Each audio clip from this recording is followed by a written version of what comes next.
Percival adalah salah satu anggota dari Mokushiro Kuno Yonkishi.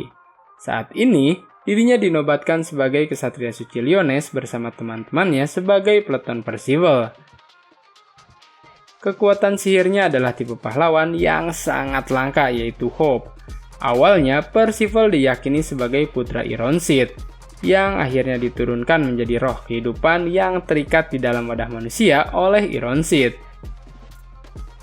Hal itu dilakukan demi menyelamatkan putranya sendiri, yaitu Diodora. Saat ini, Percival membawa teman-temannya ke tujuan mereka dan meninggalkan wadah manusianya. Intinya, Percival kembali sebagai roh kehidupan dan mengakhiri kehidupan dalam bentuk manusianya. 2 tahun kemudian, Percival kembali lagi dan menyadari betapa egoisnya dirinya itu, meninggalkan teman-temannya dan mengabaikan takdirnya sebagai Mokushiro Kuno Yonkishi.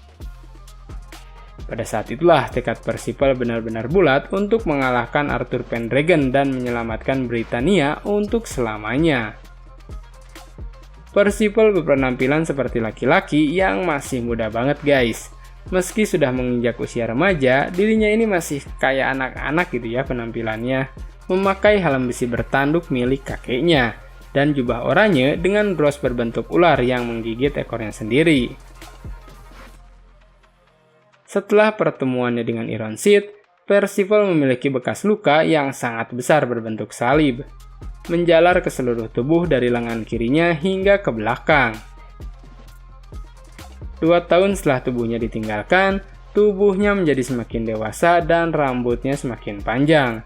Tidak hanya itu, tingginya pun bertambah dan berotot. Setelah kebangkitannya, pakaian Percival berubah menjadi setelan hitam di bawah jubah lamanya dengan simbol Ouroboros. Meskipun sudah remaja, Percival ini bertingkah masih kayak anak kecil ya.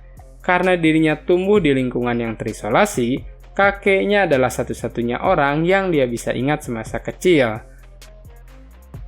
Percival dipenuhi dengan rasa ingin tahu terhadap segala sesuatu.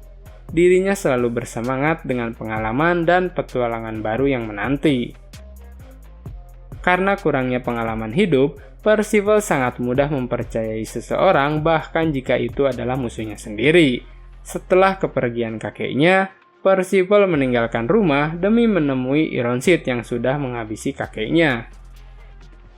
Menghargai perkataan kakeknya, Percival ini mencoba bertindak sebagaimana ksatria suci, menghadapi kejahatan dan melindungi yang lemah. 16 tahun yang lalu, Ironsid mengambil mayat seorang bayi. Suatu hari, pangeran ketujuh dari kerajaan yang tidak disebutkan namanya mengalami kecelakaan dan jatuh dari tebing. Ironsid membawanya ke Camelot untuk menggunakan anak tersebut sebagai wadah roh. Menggunakan mantra terlarang untuk mentransfer jiwa, yang kemudian roh kehidupan ini memperoleh kesadaran diri dan melahirkan manusia yang kita kenal sebagai Percival. Pada malam yang sama, Varghis yang merupakan kakek Percival ini mengkhianati Ironsid dan Arthur Pendragon. Varghis berharap suatu hari dapat mengubah Arthur kembali ke dirinya yang dulu dan menghentikan ksatria suci Camelot semuanya. Ideologi Arthur Pendragon tidak menerima 5 ras yang berbeda bisa hidup dengan damai. Hingga akhirnya Varghis ini bisa bertemu dengan Meliodas. Menjelaskan ya kenapa dia ini mengkhianati Camelot. Meliodas memberikan medali Ouroboros sebagai tanda persahabatan abadinya. Tadinya Meliodas ini ingin membesarkan Percival, tapi Varghis bersikeras untuk membesarkannya.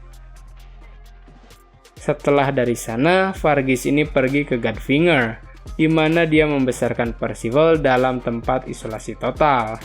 Ketika Percival berusia 1 tahun, dirinya tersesat di dunia iblis. Di sana, dia diadopsi oleh Zeldris yang merawatnya bersama Gelda, hingga akhirnya dikembalikan ke dunia asalnya.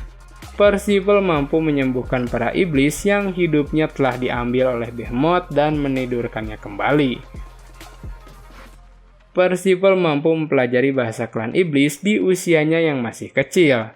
Karena dibesarkan oleh Varghis dan dikelilingi oleh orang-orang yang dia sayangi, Percival ini lupa ya kalau dia adalah roh kehidupan yang memperoleh kesadaran diri. Percival adalah roh kehidupan yang berada di dalam wadah manusia dan mempunyai kesadaran diri. Bisa dibilang, dirinya ini memiliki kekuatan dan kemampuan yang luar biasa melampaui manusia biasa. Percival ini pernah mengeluarkan serigala raksasa yang seukuran rumah, tetapi dia hantam langsung ke tanah guys.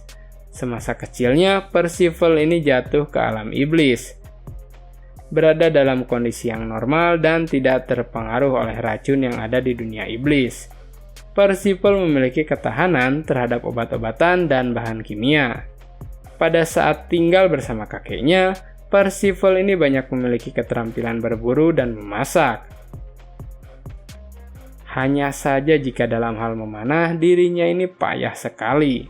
Sebagai salah satu dari Mukushiro kuno Yonkishi, Percival ini selalu berhasil membangkitkan kekuatan sihirnya di tengah pertarungan yang sulit.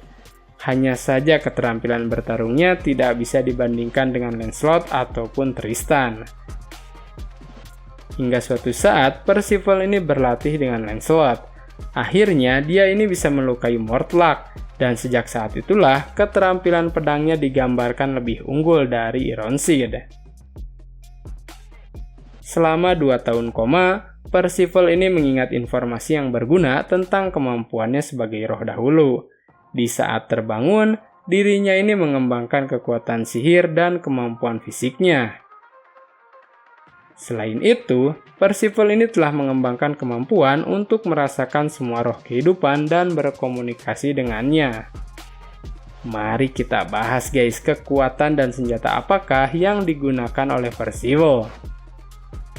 Kekuatan Percival terwujud selama pertarungannya dengan Peligard, mampu menghasilkan sihir di sekitar tubuhnya untuk menyembuhkan dan menguatkan dirinya. Ini adalah sihir tipe pahlawan yang hanya muncul pada satu orang. Kekuatan ini berasal dari roh kehidupan yang menyebarkannya melalui harapan. 2. Pedang Ouroboros. Pedang ajaib yang dapat berubah ukurannya. Diwarisi dari sang kakek yaitu Varghese. Namun, Percival ini menggunakannya sebagai pisau ukir. Padahal, jika menurut Lancelot, pedang ini adalah pedang kelas 1. 3. Dragon Handle. Pecahan dari peti mati kegelapan. Karena pegangannya terlalu berat, Hauser ini berusaha untuk memperbaikinya. Dengan memusatkan hope pada pedangnya, dapat membuat pedang ini menjadi jauh lebih tajam dari sebelumnya guys.